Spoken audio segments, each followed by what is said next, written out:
I should have never gone back to that house on Willow Road.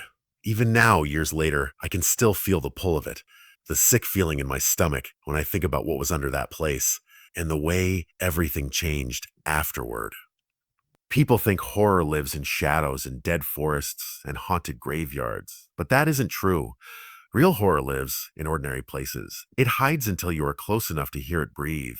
I used to believe nothing truly evil could exist in a small, quiet town. But I also used to believe that when we die, we simply disappear. Both of those beliefs are wrong. I know that now. The first time I heard my name inside that house, I thought my mind was playing tricks on me. The third time, I knew something was wrong. By the 10th time, I knew I was being followed. Not by a person, not by a ghost, but by something else entirely. Something old, something patient, something that chooses people. And for some reason, it chose me. It chose me. People talk about possession and demons and spirits. They argue about hell and religion and dimensions. They think they know what to fear. None of them understand. The truth is simpler and more terrifying than anyone realizes. There is something beneath us. It has always been there. It does not die. It does not sleep. And sometimes, it remembers our names. I didn't find it in a ritual or a seance or a cursed object. I found it on a boring Friday night in October. I found it in a basement that shouldn't have existed. I found it in the darkness, and when I turned back, I realized it had already found me first. I wish I could tell you this was just a story. I wish I could tell you it had an ending. But this is not fiction. This is not entertainment. What I'm about to tell you is real, and it started with a mistake so small, I didn't know it had already ruined my life. It started the night I heard tapping under the ground. The problem wasn't the sound. The problem was that something was tapping back. It was late October in Harrows, Indiana, the kind of small town where the streetlights flicker after midnight, and every house sinks into silence by 10. The roads were empty, and the fields around Willow Road were dead and dry, the broken corn stalks rattling in the wind like hollow bones. The Willow house sat at the very end of that road, alone, crooked, and wrong. Nobody had lived there in decades. At least, that was what everyone claimed. But rumors travel fast in small towns, especially when they're fueled by fear. There were stories about that place. Missing people had last been seen walking past it. A construction crew once tried to buy the land and tear it down, but they left in the middle of the night and never came back. The town sheriff sealed the basement door years ago and told the school kids it was unsafe because of black mold. People believed that because they wanted to. It was easier than the truth. I went there because I didn't believe in anything. Not ghosts, not hauntings, not evil. Back then, my world was small, school, my two friends' weekends that blurred together. We were looking for something to break the infinite boredom, something thrilling, something unknown. The house gave us that even before we stepped inside. The first time I heard the tapping, I thought it was pipes. Wind, rats, anything logical. But pipes don't tap in patterns. Wind doesn't stop when you hold your breath. Rats don't know your name. I remember crouching near the basement window, the dirt cold against my knees, the glass so dusty I could barely see through it. The ground smelled like wet soil and decay. The tapping came again, slow at first, then faster like a code. It stopped when I leaned closer. A silence filled the air, the kind of silence that feels aware, as if it knows you're listening. Then it came, soft, strained, broken, a voice without sound. Words without air. Like a thought that wasn't mine. Calling me. At that moment, something inside me not the surface fear you feel in haunted houses or dark woods. This was deeper, ancient, instinctive, a primal terror carried in human bones long before words existed. Something was beneath me, something that shouldn't be, and it knew I was there. I should have moved. I should have stood up. I should have run. Instead, I pressed my ear to the glass. There are moments in life that split time in half. Moments so small and foolish that you only understand their importance when it is already too late. If I heard what was inside that basement, I was safe. I was safe. After I heard it, I never was again, because once you are heard by it, once it knows you, it does not let you go. Ever. I don't know how long I stayed there, ear pressed against that filthy basement window, listening. Seconds? Minutes? Time didn't feel real while I was down there. Everything was narrowed to that one thin layer of glass separating me from what waited beneath it. The earth around the house felt wrong, too still, too heavy, like the ground itself was holding its breath. I couldn't hear the wind anymore. Couldn't hear anything at all except a faint, distant sound below me. Not tapping now, something else, a rhythm, a slow, deliberate scrape, like nails dragging over stone. The sound moved in a circle, steady and precise, as if tracing a pattern over and over in the dark. It did not speed up. It did not slow down. It did not stop, even when I shifted, even when I tried to tell myself it wasn't real. There was something down there, not an animal, not a machine, something alive, something patient. Then, just as I started to pull away from the glass, the scraping stopped. I didn't want to listen anymore. I didn't want to be anywhere near that house, but I couldn't move. Some part of me, the part that should have screamed, run, done anything, felt locked in place. It wasn't fear that kept me there. It was something worse. Curiosity. Something moved on the other side of the glass. Not fast, not sudden, just closer. The dirt shifted near the basement window, as if something long hidden was rising toward the surface. A shape began forming behind the glass. I leaned closer, not out of bravery, but out of a horrible magnetic pull that I still can't explain. I still wish I hadn't done it. Because when I did, when I got close enough, I finally saw it.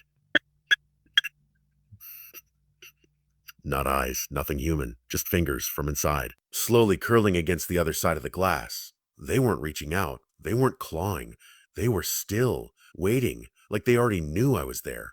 Something else was there too, something that hit me harder than fear. The air tasted strange, as if the basement beneath that house wasn't full of rotten dust like I expected, but earth, fresh earth, the smell of uncovered soil, of graves. I stumbled back, breath shaking, but I couldn't break eye contact with that window, not even though there were no eyes. Looking back, something watched me from inside the darkness, something deep, something hungry. For a long time, nothing happened. The hand didn't move, I didn't scream. The world around me remained silent. But then, just before I finally tore myself away, I heard it again, the voice without breath. Not from behind the glass this time, from under the ground, directly beneath my feet, calling my name again. Only now it wasn't alone. There were others. I didn't move. I couldn't. The sound rooted me in place like chains around my ankles. The voice beneath me whispered, not loud, not threatening, but patient, as if it had been waiting a very long time to be heard. It wasn't a scream or a moan or the kind of ghost sound people talk about. It was calm, too calm. The way a person might speak when they already know how a conversation will end. Then I realized the terrible truth. It wasn't just one voice. At first I thought it was an echo, but echoes don't layer over each other. They don't overlap. These did.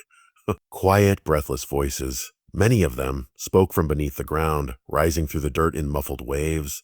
They were talking at the same time, but not in a language I could understand.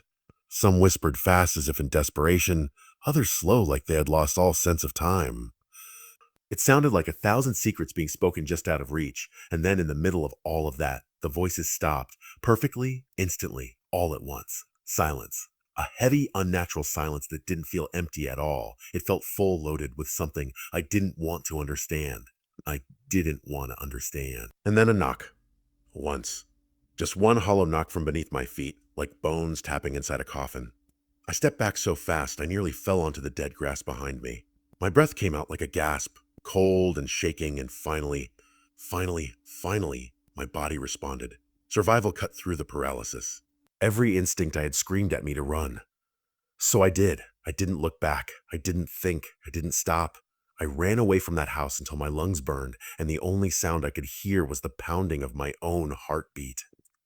But no matter how far I got, I couldn't shake the feeling that something was still listening. And for the rest of that night, and every night after, it did. I didn't sleep that night. I lay in bed staring at the ceiling, listening. Every house makes noise. Pipes expand, wood shifts, wind presses against the glass. But none of those sounds were what I was afraid of. I was afraid of hearing something else. I was afraid of hearing tapping. Hours passed. Midnight crawled into 2 a.m. My room felt colder than it should have.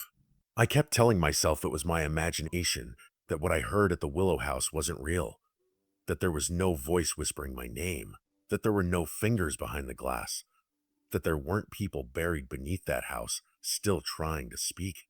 But lies, even comfortable ones, have trouble surviving the night. At 3:17 a.m. I finally heard it. Tap, tap, tap. Not from outside, not from the window. from under my bed. I froze. My heart slammed against my ribs so hard I thought it might crack them. The tapping was light, gentle almost, precise. The same pattern I heard outside the basement window. The same patient rhythm, like it had followed me home, like it knew where I slept. I wanted to believe it was something explainable. Maybe the house settling. Maybe something in the walls. Maybe something in the walls. Maybe some stupid trick of sound and paranoia. But then it came again, slower this time. Tap, tap, tap, directly below me, like a message. I didn't scream. I didn't run. I lay there in perfect stillness, barely breathing, praying that the tapping would stop. It didn't. It grew softer, like whatever was knocking didn't want anyone else to hear. Then the rhythm changed. Not random, intentional. 3 taps, pause. 2 taps, pause. 3 taps, a pattern. A code. It wasn't noise. It was communication. That was when I finally moved. I slid off the bed, keeping my feet as far from the floor as possible, and reached for the lamp. But before I could turn it on, the tapping stopped. Silence. A silence so deep it felt wrong. I waited. And that was when I realized something that made my blood turn to ice. The tapping wasn't coming from under the bed. It was coming from inside the floor, inside the wood, inside the house. As if something had traveled up through the ground, followed me home, and was now somewhere below me. I didn't sleep for the rest of the night. I wasn't sure I'd ever sleep again. Morning didn't make things better. Horror feels different in daylight, less sharp, less threatening, but what happened the night before didn't fade with the sun. It stayed. It lingered behind my thoughts like a shadow that moves only when you turn away. I checked under the bed as soon as it was light enough to see. Nothing. Dust. A couple of old notebooks. Nothing that could explain the tapping. I knelt down and pressed my ear against the floor. 30 full seconds passed. No sound. No movement, just the distant hum of the house waking up. For a moment, I wondered if I had imagined everything. Sleep deprivation can do that to you, make you see things, hear things. Maybe I had fallen asleep for a few minutes and dreamed it. Maybe I had worked myself up too much after what I heard at the Willow house. That seemed logical, reasonable, safe. So why did the air still feel wrong? Why did I still feel watched? I went through the motions of the day. Shower, breakfast, pretending everything was normal. But something had changed. The silence in the house felt heavier. The hallways felt narrower. The shadows seemed too still, like they were waiting. My eyes kept drifting to the floorboards. I didn't want to. But it was like being aware of a wound. You feel it, even if you try to ignore it. Something had followed me home. I didn't know how I knew that, but I did. I could feel it, and I knew something else too. Something worse. It wasn't done. I left the house and walked without thinking, letting muscle memory guide me. The streets were empty and gray, still wet from early morning frost. I didn't plan on going anywhere specific. Maybe I just wanted to be around people, around life, away from whatever had started to wake beneath my floor. But my feet betrayed me. They led me back to Willow Road. I didn't realize where I was until I saw the dead cornfields, the broken mailbox, the house waiting at the end of the road like a patient infection. My pulse kicked. Everything inside me screamed to turn around, but I kept walking. Not closer, just standing at a distance, staring, like the house had magnetized something inside me. I didn't want to be near it anymore. But I needed to understand. I needed a reason, a truth, something logical to hold on to, something to make sense of what I heard. But some questions do not have answers. Some doors, once opened, never close again, and some houses are not abandoned. They are waiting. The wind moved through the broken weeds around the house, but the house itself never moved. Not a creak, not a shift, not a whisper, not a whisper. But even from where I stood, I could feel it. Something was awake in there. Something had always been awake, and somehow it knew I would come back. The rest of the world kept turning while my life silently rotted in the shadows of what I had seen. Days passed like pale ghosts drifting across a frozen field, silent, empty, and numb. I tried to carry on to exist among other people, but the weight of that place never released me. It clung to me like a second skin, heavier than bone, colder than winter. I moved back to my small hometown, hoping distance might soften the memory, hoping time could erase the horrors buried in that forgotten house. But nightmares do not fade. They wait. They observe. They linger just behind the curtain of reality, watching through walls no one else believes in. Sometimes I walked for hours, trying to outrun the feeling that something from that house had followed me home.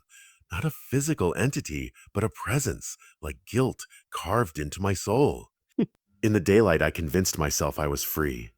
But night made honesty cruel. Night stripped away lies. Night made me remember. I stopped sleeping in the dark. The lights in my room remained on.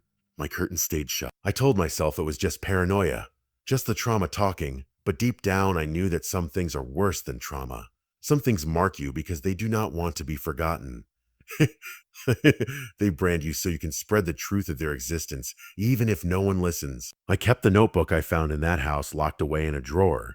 I tried to burn it once, but the paper would not catch fire, as if whatever was written in it refused to die. So I sealed it shut inside a metal box and buried it in the woods behind my new apartment.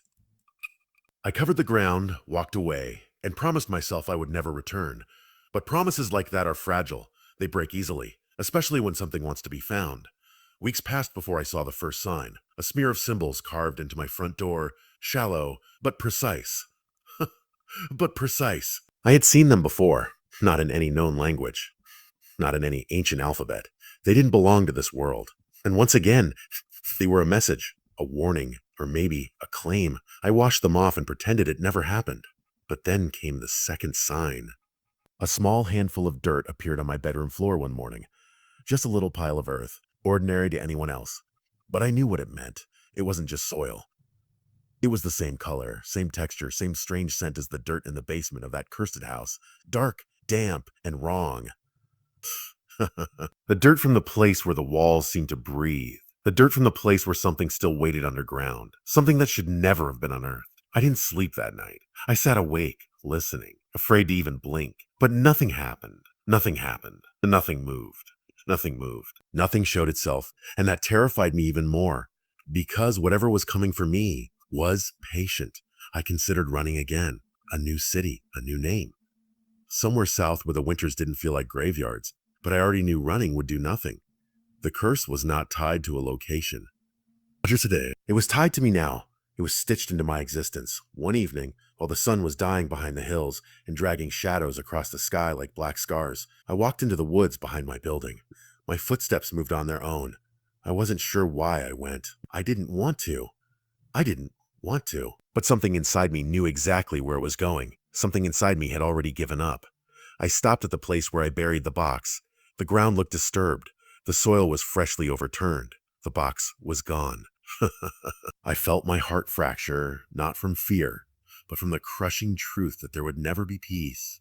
There would never be normal again. Whatever escaped that house had slipped into the world, and it had used me to do it. The wind whispered through the trees, but made no sound.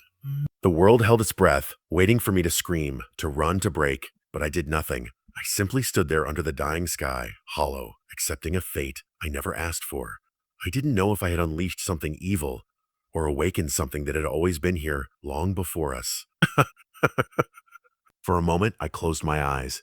I thought of the life I had before the house, before the darkness, before the things that watched from places where light could not breathe. That life was gone, not destroyed, but erased. Erased. And I knew no one would believe me. No one would ever understand why I would carry this truth alone.